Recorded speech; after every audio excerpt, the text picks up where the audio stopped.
remarks about New Jersey Governor Chris Christie and his weight, and he was not the first person to do so. All of this inspired our own Neil Cavuto to weigh in a big way yesterday. Take a listen. Because for those who love to quote a visionary who asks we judge men not by the color of their skin but the content of their character, it seems weird that they still judge the weight of that skin before they even get to their character, which makes them characters, and pathetic ones at that. Judging our leaders not by the qualities that matter, but the nonsense like this that does not. Where greatness is defined not by who you are, but how you look. You know what that is? That is racism with a scale. That might give some a tingly feeling up their leg. I just prefer they first look in the mirror themselves and stick their condescending comments up there, you know what. But again, that is just me, isn't it? Just me.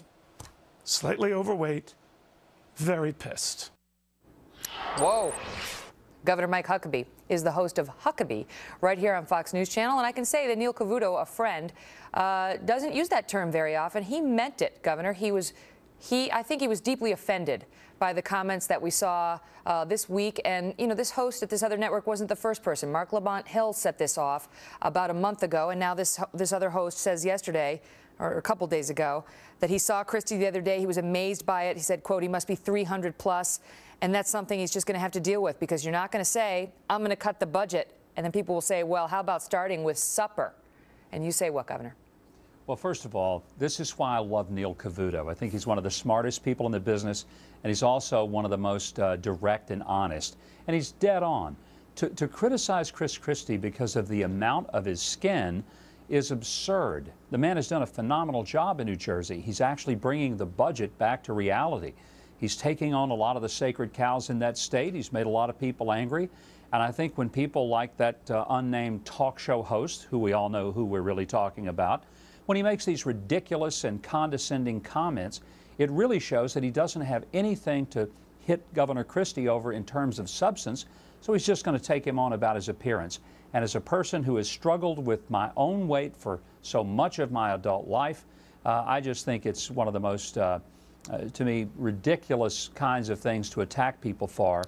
And I would like to believe that this country really has more problems than how much the governor of New Jersey weighs. Why is it allowed? You know, I mean, if somebody said something about a candidate's skin color, you know, or a candidate's gender, which in the law we refer to those as immutable characteristics, stuff you're born with and you can't change. You know, that, you know, you happen to be white or you happen to be a woman. I mean, I guess arguably you can change that these days, but you know what I'm saying.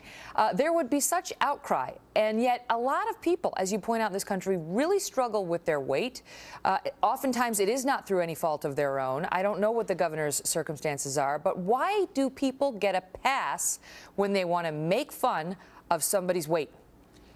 It's one of the inexplicable things of our culture today. It's one of the last frontiers where it's perfectly okay to be insulting, to be rude, to be just downright mean. And I can't think of any other word than mean. The difference is, if Governor Christie somehow decides he wants to lose weight, he can. I'm thinking that talk show host, no matter how much he wants to, can't change the meanness and the callousness of his own character.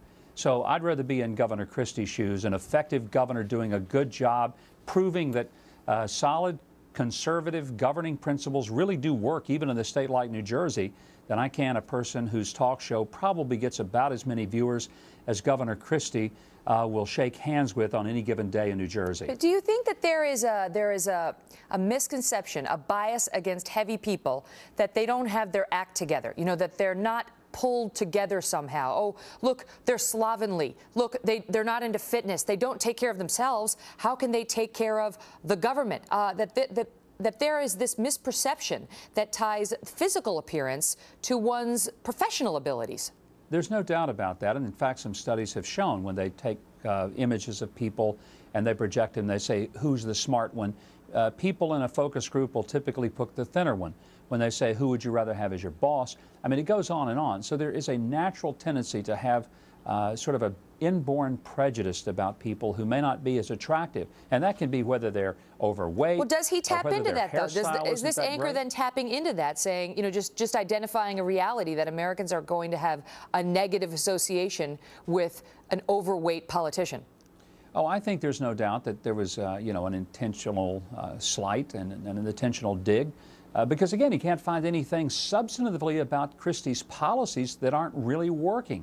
So if you don't like what he's doing, but you can't argue with the results, then pick out something really small. Show your childishness. Show what an immature person you are by doing the kind of thing that we would expect out of a third grader, but not a person who hosts what's supposed to be a substantive discussion of issues of national importance. How much Chris Christie weighs has really no major bearing on the kind of job that he does as the governor of New Jersey. But if a person can't argue with the job he's doing, well, then just point out that he wears a bigger suit. And, you know, I would like to say, take a look at Winston Churchill. He was a pretty ample man. Take a look at George Washington's haircut. Wasn't exactly one most of us would emulate. But, you know, those guys did pretty well. Abraham Lincoln reportedly had a very high, squeaky voice. But I dare say he was a doggone good president. So the person's physical appearance and attributes, what they are, may be the key for some people. But I really hope to believe that it's the job that one does that matters a heck of a lot more than how well one photographs. Governor Mike Huckabee, thank you so much for being here. Always a pleasure, Megan. Thank you. All the best, sir. Fox News Alert, we have just confirmed that a 26-year-old Virginia man is being held in federal custody after he allegedly threatened to set off bombs